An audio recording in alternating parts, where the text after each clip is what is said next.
I'm Sharon Blackie, and I'd like to tell you a little something about why I wrote my second nonfiction book, The Enchanted Life. And it began, I guess, with the publication of my first nonfiction book, If Women Was Rooted, which was founded or centred around my own personal journey back to a deep-rooted sense of place and belonging to the land and to this beautiful animate earth which we inhabit. And that book also is very much about the power of story in helping that process, the power of myth and myth-making. And I called that process of regaining a sense of belonging to our places the heroine's journey for these times, because I truly believe that in order to create change in the world, and of course change is very necessary in these profoundly challenging times with the climate changing around us and the environment crumbling, change really begins with the individual. That if we can change our own ways of looking at the world, of being in the world, of seeing our place in the world, then perhaps we stand a chance of holding back this path of destruction that we seem hell-bent on travelling down. And I called that process of coming back to ourselves, of coming back to the earth, the heroine's journey for these times. Now, a lot of people contacted me after that book was published because they were interested in some more detail, into some detail in the possibility of some detailed practices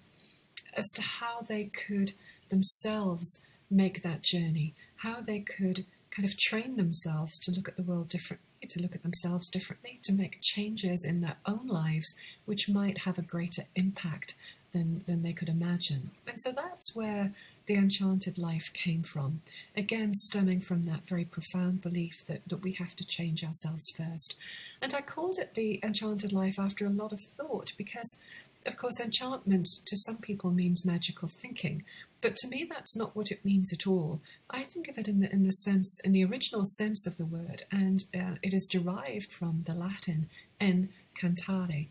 which means literally to sing ourselves into, or to sing into. And I see the process of enchanting ourselves, of re-enchanting ourselves perhaps, as a process of literally singing ourselves back into this world. And to me that's much more than simply reconnecting with the natural world